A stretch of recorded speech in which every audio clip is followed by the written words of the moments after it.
Hey folks, Ted here today with Exped. We have the Exped Pegasus.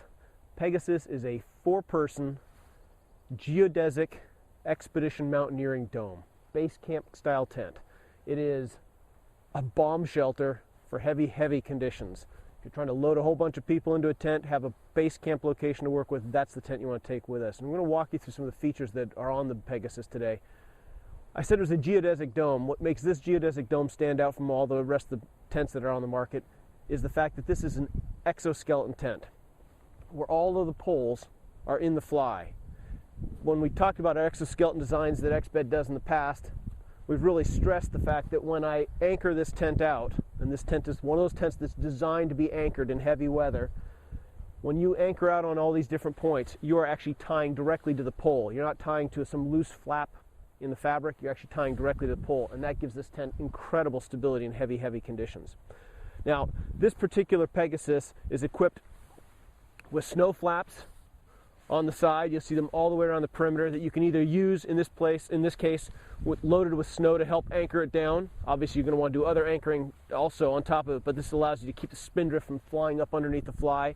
Or if you're using it in conditions that aren't quite as extreme, you can actually take this, roll it up, and you'll notice that there are these tie-outs that allow you to actually tie this up into place, so you don't have to have these dangling out when you're not in snowy conditions. So it's definitely designed to be anchored out and loaded up in heavy snow conditions. As a 4-person tent, it's set up so that you can enter both through the large hooped vestibule on the front side, or for quick access on the back side. I'm going to show you this vestibule that we've got over here. This is a stakeout vestibule.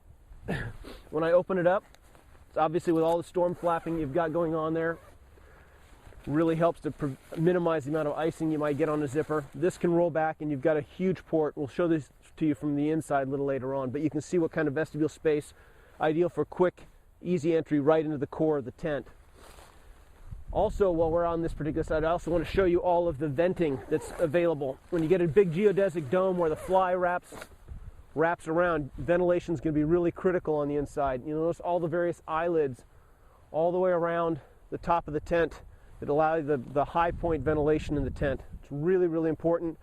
In each case, you've got to stay, and if the weather's really bad and the spindrift's blowing, you anchor it down like so to get a nice clean fit, or open it up, lock it down. And as with all Exped tents, this pole right here also works as a double backup mechanism for repairing a broken pole in high winds if you were to get something like that. All of the mesh that's in here, I don't know if you can see this if I stretch it out, all of the mesh panels that are in here are backed up with a zipper so that when you're on the inside you can reach from the inner tent all the way through to either open the eyelid to deploy it or to drop it down when the conditions are heavy like that. Again, the primary reason for that mesh on the inside is just to minimize the amount of spindrift that can accumulate on the inside. Now, when we go to we'll again talk about all the guy out points. As with all of our exoskeleton tents, wherever you've got a pole coming down, we actually give you 2 guy out points. All of these cords, all of the guy out points are designed so that you actually anchor at 2 particular locations. That really helps to stabilize the poles instead of just anchoring off of one, which you can do. We really recommend that you go ahead and deploy the cords all the way out and back up to a high point. It gives you a whole lot more stability in heavy conditions. Now let's go ahead and look on the inside of the hooped vestibule. Hooped vestibule, with these tents right here, you can take this, there's a door on this side and a door on this side, so you can go either way, or you can pull the whole thing away and just tie out on the top if you want to. But on the inside of the vestibule, there's a mesh pocket, and that mesh pocket is designed so you can go ahead and just take the whole door and shove it right on the inside here. Stow it away nicely. I could do the same thing on the other side, and then I would have really easy open and high ventilation. When I slip into the tent, the doors, I'm going to drop it down for just a second. The zipper doors come up all the way around and anchor from the top. And again, if I take this whole wad, I can just take it and stuff it up into the mesh pocketing that's right up on the top, get it out of the way. It's a big door. You can get 2 people sitting side by side in here, no problem whatsoever. Lots of space. And as you can see, kind of panning back into the tent, you'll see there's a load of space on the inside here, ideal for 2 four mats very easily. You could probably, in really desperate situations, cram a fifth person into here, but 4 medium-sized mats fit really, really well. When I roll back into the tent, we have an internal attic, and designed for many days with lots of people in the tent, you've got pocketing all the way around the perimeter on either side of the tent. So loads of storage, and also, as you're panning over here, little internal guy points that allow you to go ahead and run cords up and down those sides. You can hang stuff there to dry, or you can use it as an inner tensioning device.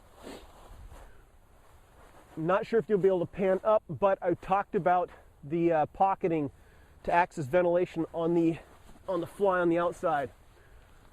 When I come up here, I'm going to go ahead and unbuckle this for just a quick second so you can see what we're talking about. All of the venting on the outer fly is accessible from the inside right here. We can go ahead and open up all of this so I get plenty of ventilation, easy to work with all the way through. If I want ventilation, I keep the fabric open. If I don't want ventilation, I close it all up. You can just see what we've got going on here. There's my access. I can go ahead and close this down for when it's really stormy, keep spindrift out, or I can keep it all open for high vent. Really well laid out, designed for those heavy conditions again. Put the attic back in place. It's designed to be lived in, and that's one of the key things on the Pegasus to keep in mind. When you're using it in expedition conditions and you're in there for a while, stuff gets damp, gets wet. When you get out, you want to go ahead and take sleeping bags and things like that and be able to anchor it to the outside of the tent, lay them out and let them dry. And as we go back to the outside, I'll show you some of the other little things, details that are thought up on the outside. If I'd spent a week in there with a wet, damp sleeping bag, I want to be able to go ahead and tie it out to these guy out points that you see around the outside, and these little pockets right here. Take them off if you don't want them, or go ahead and thread sleeping bags or jackets on the outside, gloves, mittens, and stuff like that. It all keeps it anchored and allows this big solar collector to dry out all your sleeping bag and other accessories that you've got with you. Really well thought out, super wind stable. If you're stuck in a storm, that's the tent you want to be in.